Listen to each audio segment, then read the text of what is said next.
So, kamusta po mga ka-Streetwise? Ako po si Takeru Miyamoto at welcome po sa aking munting channel. So, mga kababayan, nasaksihan po ng buong Pilipinas kahapon ang pagiging mannilinlang na naman ni Rodante Marcoleta. Alam niyo kung anong nakakatawa dito sa matandang hukluban na to? Galit na galit po siya at pikon na pikon siya tuwing tinatawag po siya na mannilinlang.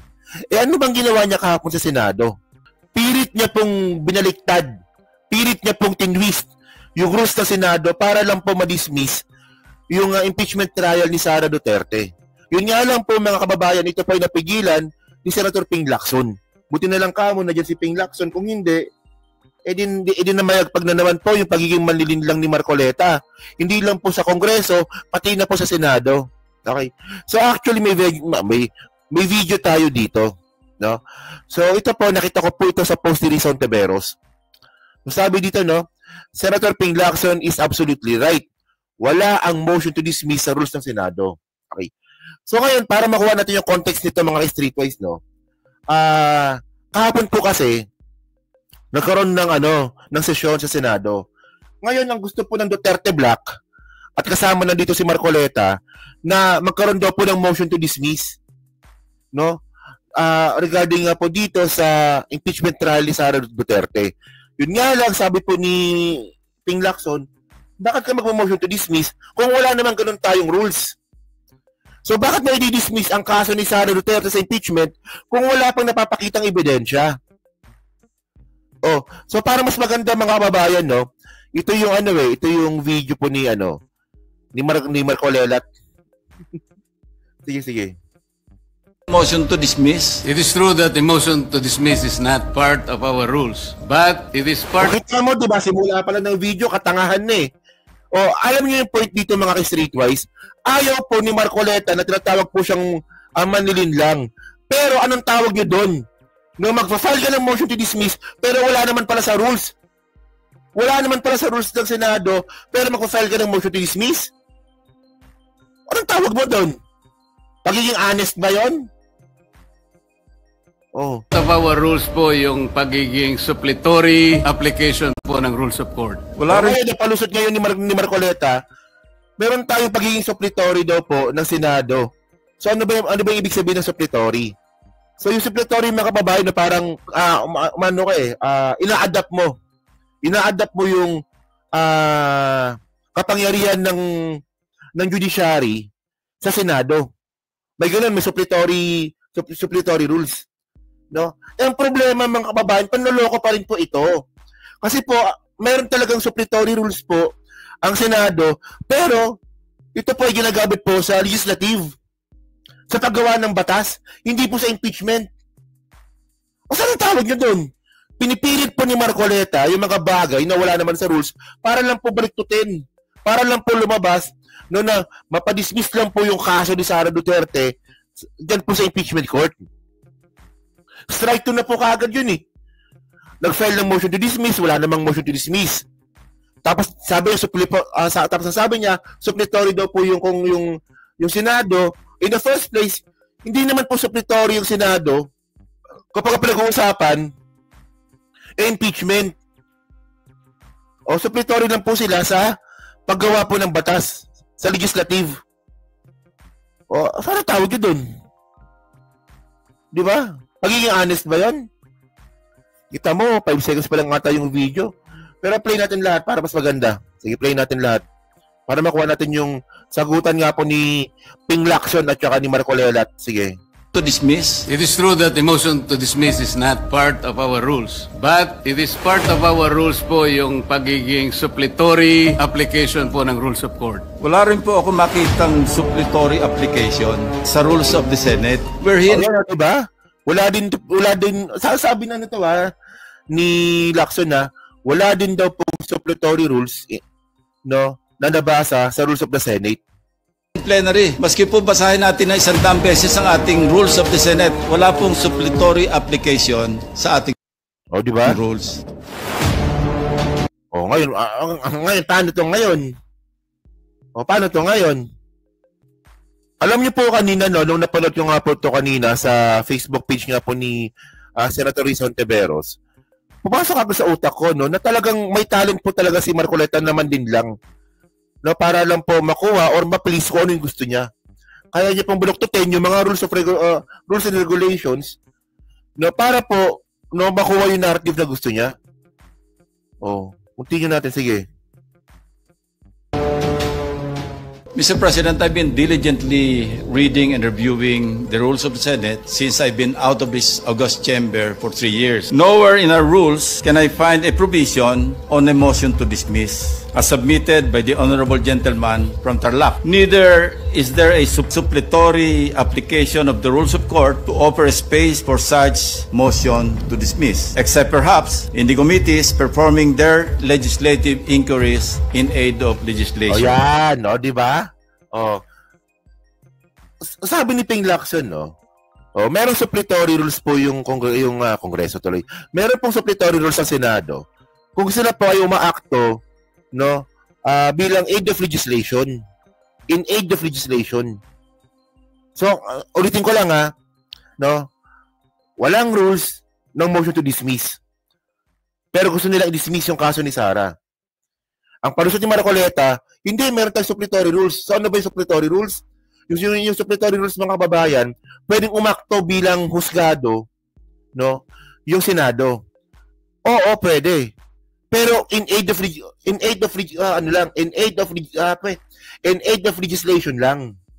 Hindi po sa impeachment trial. So, pinilit po talaga ni Marcoleta na ilusot niya mga bagay po na yan para lang po protektahan si Sara. Oh, actually, ito yung mga maliit na bagay lang na akala natin maliit lang, pero in reality, isa itong malaking panlilin lang. Panlilin lang, Marcoleta. Obviously, we are now assembled in plenary, not as an impeachment court, but on a motion to dismiss, as submitted the rules of the Senate since I've been out of this august chamber for 3 years. Nowhere in our rules can I find a provision on a motion to dismiss, as submitted by the honorable gentleman from Tarlac.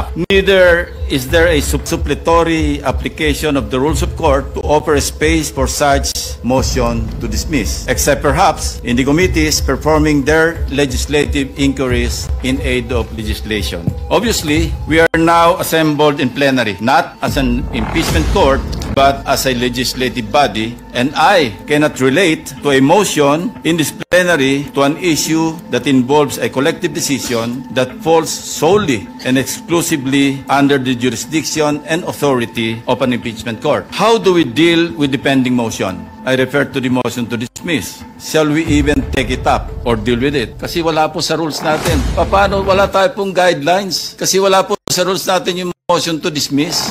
Okay, tama, di ba? Wala pa sa guidelines. Ba't ginagawa pa rin ni Marcoleta? O kayo kasi mga kababayan, no, kung mali po dito si Ping Lacson, na wala ito sa rules and regulations nga ng Senate, no? Kung mali si Ping Lacson, no, sana binasa na po ni Marcoleta yung pinagbasehan niya. So ang point dito, gumagawa ng hakbang si Marcoleta na wala naman pala sa rules. It is true that the motion to dismiss is not part of our rules. But Wala daw. Umamin din. O ba't nyo ginawa? it is part of our rules po yung pagiging supplementary application po ng rules of court. Na talagang Supplementary rules of court na naman. Sige. i-dismiss na po natin, Mr. President. Again, I refer to our rules, Mr. President. Wala rin po ako makitang supplementary application sa rules of the Senate pagdating sa plenaryo. Pwede pong gamitin ito sa mga committee hearings, inquiry in aid of legislation. But we are not there. We're here in plenary.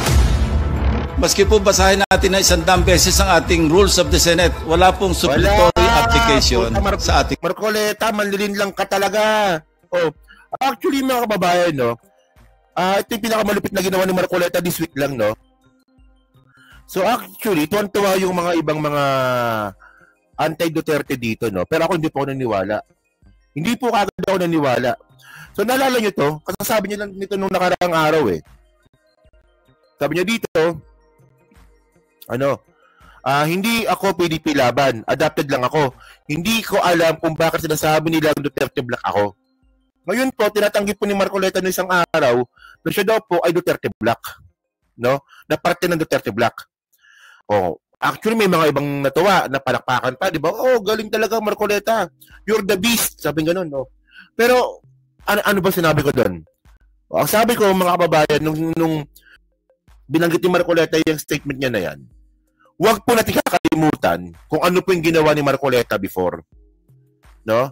Na nung tinatanong nga po si Sara Duterte sa kanya confidential fund, at saka kung paano niya ginastos yung pera ng OVP at saka ng DepEd sa House, si Marcoleta po yung unang-unang nagtatanggol doon. Di ba? Tapos, nung si, what you call this, nung meron nga pong hearing regarding po sa West Philippine Sea, sabi nga po ni Marcoleta, wala daw pong West Philippine Sea. Ang meron daw po South China Sea. Oh. So, di ba, si Marcoleta po ay naging takapagtanggol po ng mga Duterte sa Congress. So, huwag natin kalimutan yun. Hindi porket na sinabi nga po ni Marcoleta na hindi po siya Duterte Black, maniniwala na kagad tayo. Depende po ito sa mga gagawin ni Marcoleta in the future. O, ito na yung future. Nangyari na nga po kahapon. O, si Marcoleta po yung maingay po dun kagabi. No? Na gusto na po ipadismiss yung kaso ni Sara sa impeachment. O, kaya nga sabi ko nga sa inyo ayaw niyang aminin na siya po ay parte ng Duterte Black, pero in reality, Duterte Black po talaga siya. So, anong tawag mo doon? Pagiging honest ba yun? Hindi. Pagiging manlilin lang pa rin po yun. Manlilin lang. Oh, ayaw na ayaw mo binabanggit na manlilin lang ka, pero kung paano ka umakto, kung paano ka magsalita, manlilin lang ka. Oh, harap-harapan ko sabihin sa mukha mo, manlilin lang ka, manlilin lang. Joke lang, parang bata. Pero by the way, mga kababayan, ay sinasabi ko Kaya nga hindi ako kagad natuwa nung sinabi nga ni Marcoleta. Hindi ako Duterte Black. Na ako gusto kong ituloy yung impeachment trial. Oh, hindi po tayo makukuha sa salita lang. Dapat po ito sa gawa. Oh, ito na nga po, ginawa niya na nga po. Oh, gusto niya ipa-dismiss yung impeachment trial ni Sara. So, ewan ko ba, sino ba niloloko ni Marcoleta? No? Sino ba niloloko ni Marcoleta? Taong bayan ba o sarili niya? No? Ay, nako, ko ba na actually nakaka-stress talaga yung Senado, no? So, ito pa, bago tayo magtapos, no? Ano na nangyari? Doon sa mga tulpo. Akala ko ba tulpo ang takapagtanggol ng mga inaapi? Akala ko ba tulpo ang kaaway ng mga magnanakaw? Ano nangyari? O bakit pinagtatanggol nila ngayon yung magnanakaw na si Sara? Bakit hindi nila bigyan ng pagkakataon na magsalita si Sara? Para naman po ipagtanggol yung sarili niya. Di ba? Oh my. Tulpo pa more. So, yun, no? So, yun mga kababayan. So, kayo po, no? Ano po masasabi nyo nga po dito?